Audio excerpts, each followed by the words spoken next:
Bonjour, bienvenue sur Airsoft Review. On se retrouve aujourd'hui pour découvrir une nouveauté qui nous a été transmise par notre partenaire Cybergun. Alors cette réplique reçoit un élément qui va donner un coup de jeune aux anciennes gammes de M4 proposées par notre partenaire.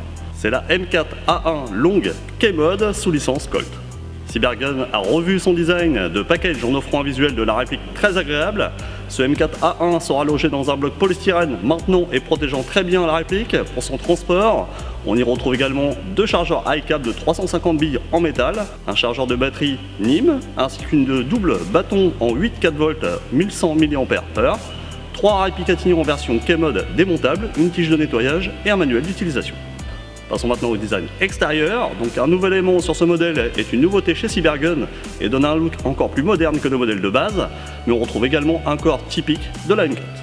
La M4A1 longue K-Mode accueille donc un K-Mode de 335 mm CNC qui renforce le look de cette réplique, équipé d'un rail supérieur Picatinny et ses 3 rails supplémentaires démontables pour agrémenter votre réplique avec vos différents accessoires. Cette réplique pèse 2900 grammes pour 770 mm à 880 mm cross déplié.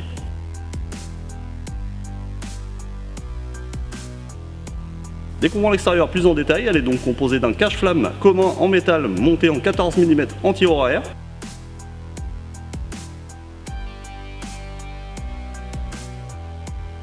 un long K-Mode free float de 335 mm de très bonne qualité, ne présentant aucun jeu avec le corps, est composé d'un grand rail Picatinny supérieur et de 3 petits rails démontables. Un canon externe de 370 mm en métal,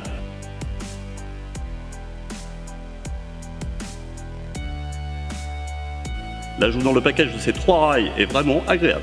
Ce modèle de race est encore trop peu visible sur des produits de série, mais donne vraiment un avantage à cette réplique niveau look et esthétique. 2 organes de visée en métal rabattables et démontables.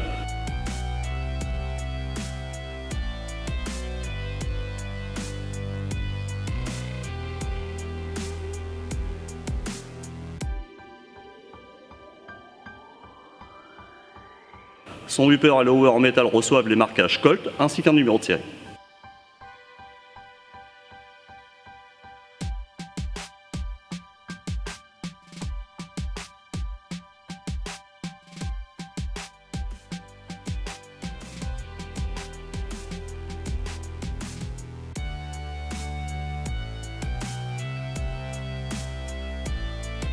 On retrouve un bolt catch non fonctionnel, un sélecteur de tir, la fenêtre d'éjection cartouche factice et son bouton d'éjection chargeur, et tout cela en métal. On note l'absence de culasse factice sur ce modèle. Son levier d'armement permettra d'accéder au réglage du max.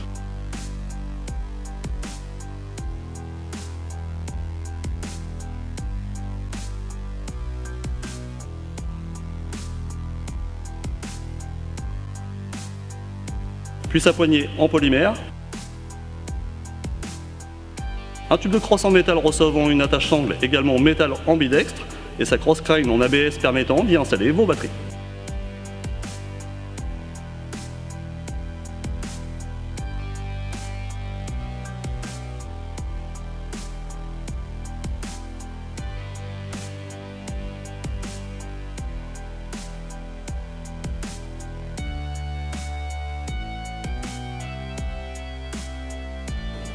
Puis on termine par ces 2 chargeurs métal de 350 billes.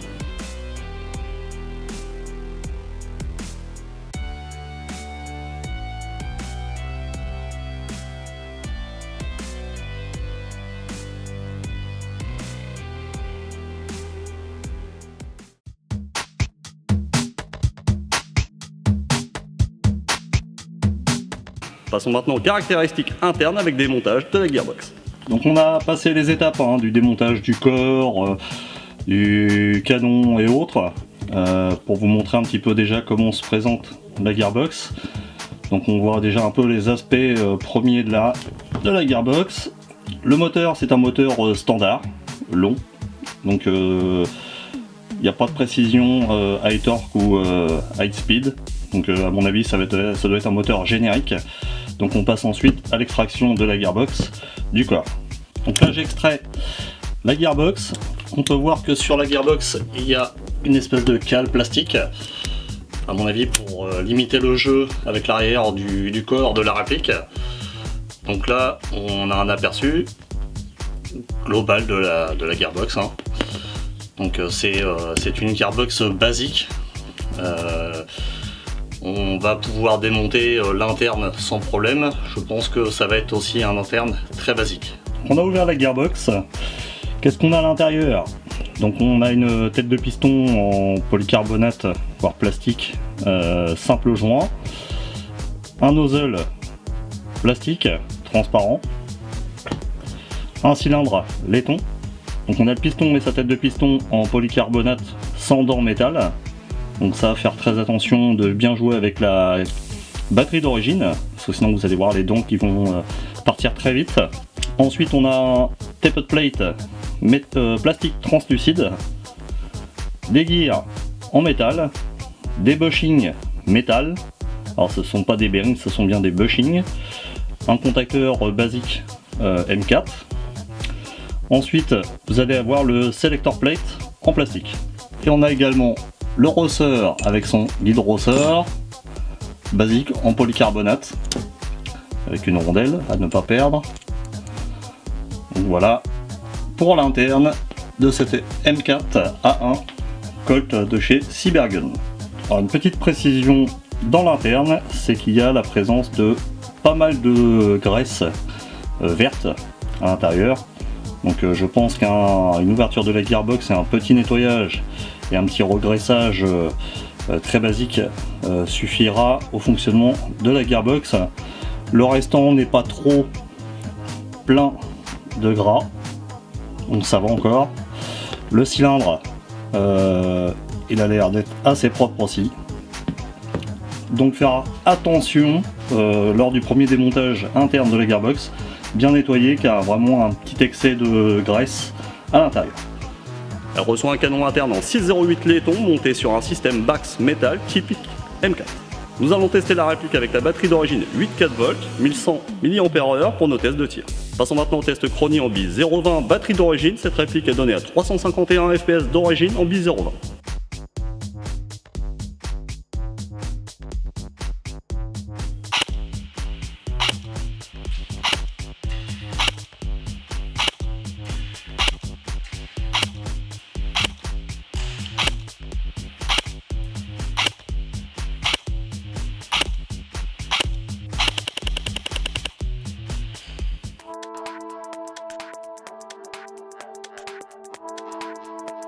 Donc on passe au test à une distance de 20 mètres avec le M4A1 Colt Long K Mode. Sur cible, on y va tout de suite.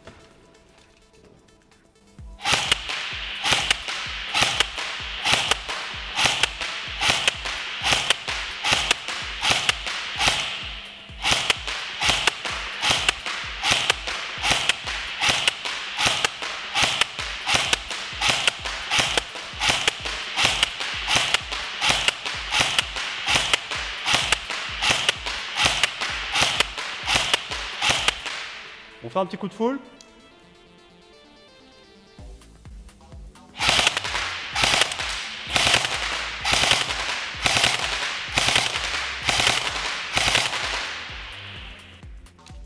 Donc là, une distance de 20 mètres avec un canon 6,08 en interne.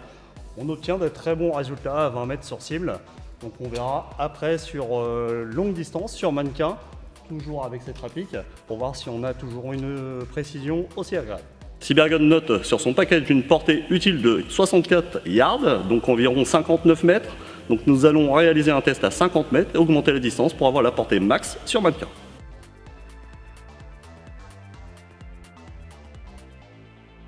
Donc on passe à une distance de 50 mètres avec le Long K Mode M4A1 Colt.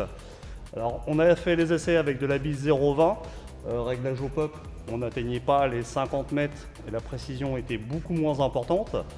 Là on est passé en 0,25, les tests sont un peu plus concluants donc on va vous montrer ça tout de suite. Alors comme c'est un canon 6,08, on va perdre en précision par rapport à un 6,03 ou autre. Donc là on va voir tout de suite le résultat.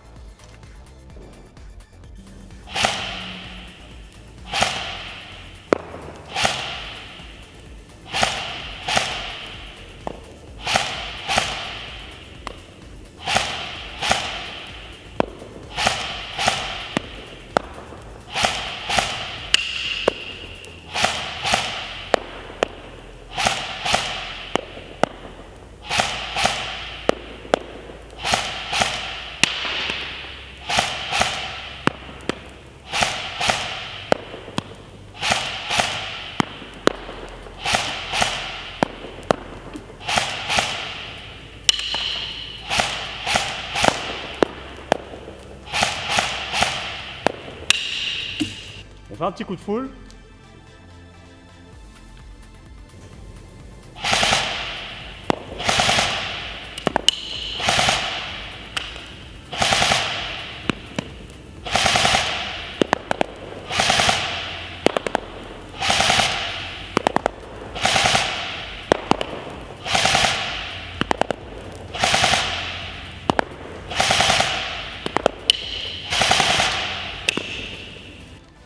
Donc le résultat à 50 mètres, la précision par rapport à un 6,08, on va dire qu'elle est assez convenable. Je m'attendais à avoir des billes un petit peu flottantes ou partir à droite à gauche. Là on n'a pas le cas, on a une majorité des billes en semi qui arrivent sur le mannequin, par contre ça sera vraiment au bout de course. Donc pour avoir une précision et une portée suffisante, ça sera de la 0,25 d'office. À 0,20 vous n'allez pas avoir les mêmes résultats du tout. Donc ça c'est très convenable pour cette réplique.